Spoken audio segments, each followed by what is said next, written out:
तय करेंगे कि क्या उन्हें सांसद का साथ देना है कि साथ नहीं देना। आपको तय करना पड़ेगा और वो लड़ाएंगे तुम्हें धर्म के नाम पर, जाति के नाम पर बांटने की कोशिश करेंगे। तुम्हें याद रखना है तुम्हारा एक ही धर्म है। क्या कर्जा, एक ही जाति हमारी, क्या कर्जे वाले भैया। कर्जा माफ करता तो वो बोलेगा धर्म की बात, बोले धंधे की बात कर, धर्म की बात नहीं करनी, धर्म की बात हम देख लेंगे, पहले धंधा ठीक कर। और ऐसा नहीं कर्जा पहली बार हुआ है और ऐसा नहीं दोबारा लोग कर्जा नहीं लेंगे, पहले भी कर्जा लेते थे, आज भी लेते, आगे भी लेते रहेंगे। समस्या क्या आ रही है?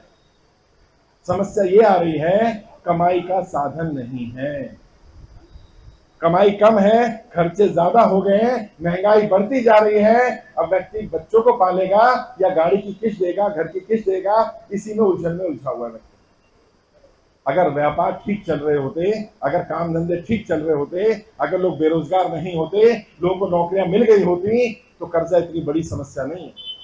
लोग कर्जा लेते हैं, कर्जा चुका देते हैं। समस्या क्या आ रही है? चुकाने के लिए कोई कमाई का साधन नहीं है। और ये सरकार का फेलियर है, सरकार को इसकी जिम्मेदारी लेनी पड़ेगी। और जैसे मैंने कहा, हमारी किसी पार्टी, किसी नेता से लड़ाई नहीं है, हम किसी के विरोधी नहीं है। कई लोग मुझे कहते हैं आप तो नरेंद्र मोदी जी के विरोध कर रहे हैं, आप तो भारतीय जनता पार्टी का विरोध कर रहे हैं। मैंने कहा मैं विरोध नहीं कर रहा, मैं तो कहता हूं नरेंद्र मोदी जी सबसे पहले अपने कार्यकर्ताओं का कर्जा माफ कर दो, इसमें तो कोई दिक्कत नहीं है ना। सबसे पहले भारतीय जनता पार्टी के समर्थकों का कर्जा माफ कर दो, क्या दिक्कत है? और जितने भी भारतीय जनता पार्टी के समर्थक है उन्हें भी कहना चाहता हूं, अपने जिला अध्यक्ष के पास जाओ, अपने मंडल अध्यक्ष के पास जाओ, अपने प्रदेश अध्यक्ष के पास जाओ और उससे कहो क्या हमारा कर्जा माफ होगा कि नहीं होगा। तुम्हें पता चल जाएगा कि तुमसे झंडे भी उठवाएंगे, नारे भी लगवाएंगे, तुम्हें इस्तेमाल भी करेंगे, लेकिन जब मदद करने की बारी आएगी तो मदद नहीं करेंगे। तो तुम तय करो कि तुम्हें उनका साथ देना कि नहीं देना। अपनी लड़ाई को खुद लड़ो। मैं यहां आ गया, मैं एक एक घर नहीं जा सकता, एक एक मोहल्ले नहीं जा सकता, तुम जा सकते हो। और अगर वो कहें कि हाँ हम माफ करने को तैयार हैं, तो अपना भी समर्थन उनको देना और बोल देना मेरा भी समर्थन रहेगा, मैं भी साथ देने को तैयार हूं। हमारी किसी से लड़ाई नहीं है, जो हमारा साथ देगा, हमारे मुद्दे पर साथ आएगा, हम उसके साथ खड़े रहेंगे, हम उसको सपोर्ट भी करेंगे, हम उसको जिताएंगे भी। और जो हमारा साथ नहीं देगा हम उसका विरोध भी करेंगे और हम उसे हराएंगे भी। ये बात समझ ले लोग। और जो लोग परेशान है, बैंक वाले लोग आपको परेशान कर रहे हैं, एनबीएफसी वाले, साहूकार, कोई रिकवरी वाला, घबराना मत, डरना मत इनसे। सबसे पहली बात तो अगर कोई रिकवरी वाला आपको गाली गलौज करता है, बदतमीजी करता है, मिसबिहेव करता है, कोई बैंक का एम्प्लॉय बदतमीजी करता है, उसे ये अधिकार नहीं है। क्या करो? कॉल रिकॉर्ड कर लो उसकी, घर पर आ गया वीडियो रिकॉर्ड कर लो और हमारी टीम को भेज देना, यहाँ रुद्र जी होंगे उनको भेज देना। बहुत सारी एजेंसियों को बंद करवा दिया हमने, बहुत सारे बैंक मैनेजर की नौकरी चली गई। क्यों? वो गाली गलौज करते थे, बदतमीजी करते थे। आरबीआई की गाइडलाइंस है कोई भी व्यक्ति किसी के साथ गाली गलौज नहीं कर सकता, किसी के मान सम्मान को ठेस नहीं पहुंचा सकता। और कोई नोटिस आया आपको अगर, तो बैंक का नोटिस हो, वकील का नोटिस हो, कोर्ट का नोटिस हो, नोटिस कोई फांसी का फंदा नहीं है, नोटिस को एक्सेप्ट कर लिया करो। लोग क्या कह रहे हैं? नोटिस ले नहीं रहे। जब तक लोगों नहीं पता क्या चलेगा उसमें लिखा क्या है। नोटिस ले लो, खुद पढ़े लिखे तो खुद पढ़ लो, नहीं तो किसी से पढ़वा लो और फिर नोटिस का जवाब दो। और नोटिस भी सुन लो, 3 तरह के नोटिस आते हैं जब लोन नहीं भरते। जनरली एक नोटिस आता है जो बैंक से आता है। कैसे पता चलेगा बैंक का नोटिस है? उसमें बैंक का नाम लिखा होगा, Allahabad bank, Canara bank, HDFC bank, जो भी बैंक है आपका, वो बैंक का नोटिस है। दूसरा आता है वकील का नोटिस। कैसे पता चलेगा वकील का नोटिस है? उसमें लिखा होगा एडवोकेट, अधिवक्ता, वकील। अगर ये सब लिखा है तो ये वकील का नोटिस है। तीसरा आता है कोर्ट का नोटिस।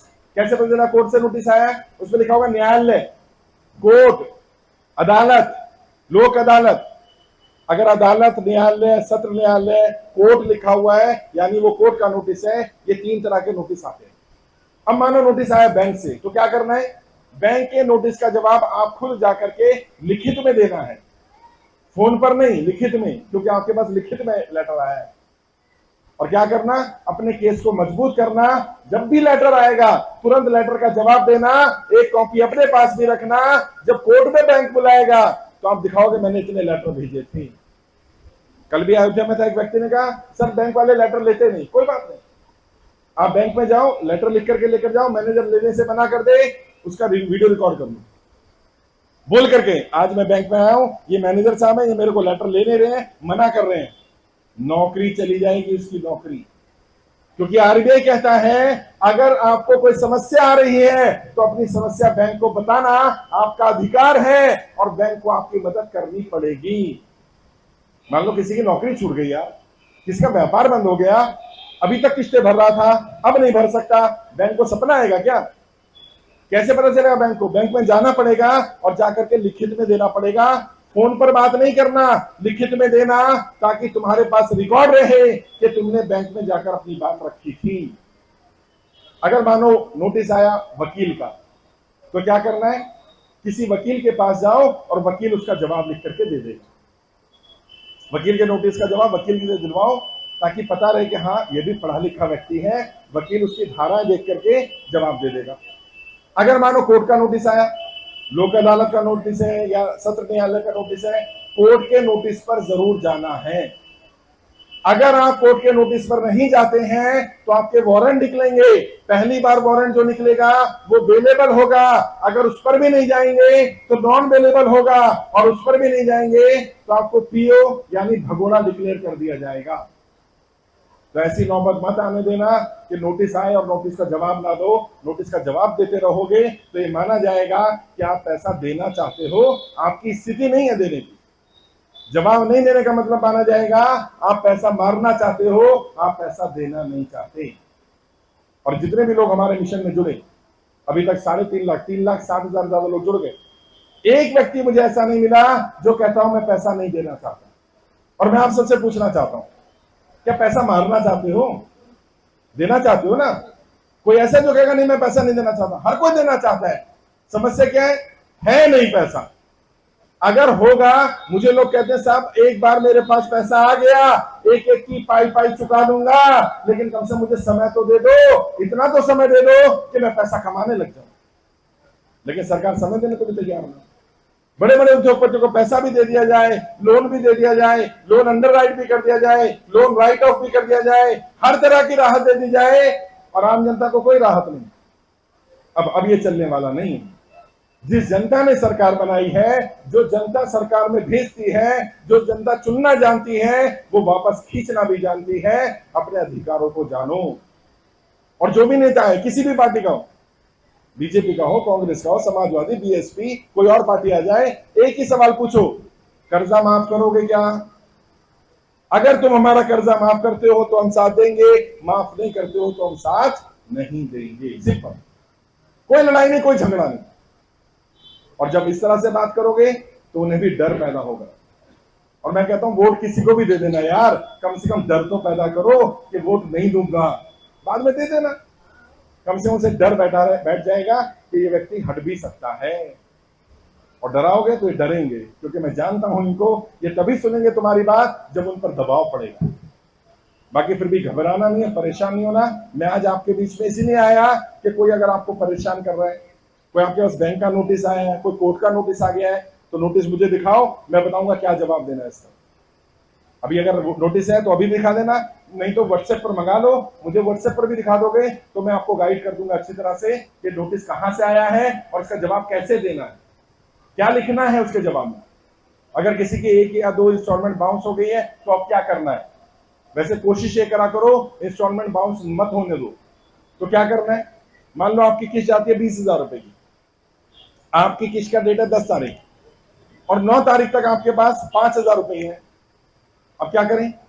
अगर ये 5,000 रुपए आप अपने बैंक अकाउंट में डाल देंगे तो वो किस्त बाउंस हो जाएगी, क्योंकि पूरे पैसे होने चाहिए। आप क्या करो, आप वो 5,000 रुपए लोन अकाउंट में डाल दो। 2 अकाउंट होते हैं हमारे, एक हमारा बैंक अकाउंट जिस खाते से किस्त कटती है, और एक हमारा लोन अकाउंट होता है। लोन अकाउंट नंबर लेकर के उसमें वो 5,000 रुपए डाल दो।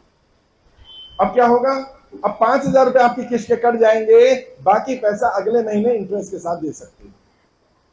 खासकर से वो लोग जिनकी प्रॉपर्टी, खेत गिरवी रखा हुआ है, घर गिरवी है, दुकान गिरवी है, वो लोग किस्त बाउंस ना होने दें, क्योंकि अगर 3 महीने तक आपकी किस्त बाउंस हो जाती है तो सरफेसी एक्ट लागू हो जाता है और उसमें बैंक को आपकी प्रॉपर्टी पर कब्जा करने का, प्रॉपर्टी की नीलामी करने का भी अधिकार है। ऐसी नौबत मत आने देना, वरना बैंक के पास बहुत पावर है, दिक्कत हो सकती है। फिर भी घबराना नहीं है, डरना नहीं है, परेशान नहीं होना। कोई भी किसी तरह की भी समस्या है, अभी 1 to 1 मिलूंगा सबसे, 1 to 1 बातचीत करेंगे।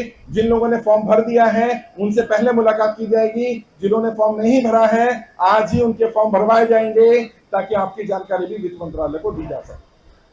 और बस अपने नारे पर अड़े रहना। हमारा एक ही नारा है, हमारी एक ही जाति है, कर्जे वाले हैं, हमारा एक ही धर्म है, कर्जे वाले हैं, और हमारा एक ही नारा है, जनता का कर्जा माफ। ऐसे जोश है ना जी, जनता का कर्जा माफ, जनता का कर्जा माफ, जनता का कर्जा माफ करना पड़ेगा। हमारी और कोई मांग नहीं है, हमारी और कोई लड़ाई नहीं है, जनता का कर्जा माफ करना ही पड़ेगा। अब सरकारों के पास और कोई विकल्प नहीं। बाकी आप सबने कार्यक्रम किया, उत्तर प्रदेश टीम के प्रभारी, उनकी पूरी टीम, रुद्र भाई, बाकी सभी लोग, आप सभी का बहुत बहुत आभार। जल्दी दोबारा आऊंगा, और इतनी पवित्र भूमि पर मुझे बुलाया, मैंने दर्शन भी किया, गर्भगृह भी गया, तो ये आशीर्वाद है कि हम ये सब काम कर पा रहे हैं। नियति हमारा साथ दे रही है, कुदरत हमारा साथ दे रही है, और मुझे पूरा विश्वास है जल्दी ही कोई अच्छी खबर आएगी, सरकार इस पर कोई निर्णय लेगी, जनता की कर्जा माफी पर कोई अच्छी खबर जल्दी ही आएगी। इस विश्वास के साथ अपनी बात को समाप्त करता हूं। बहुत बहुत शुक्रिया। जय हिंद, जय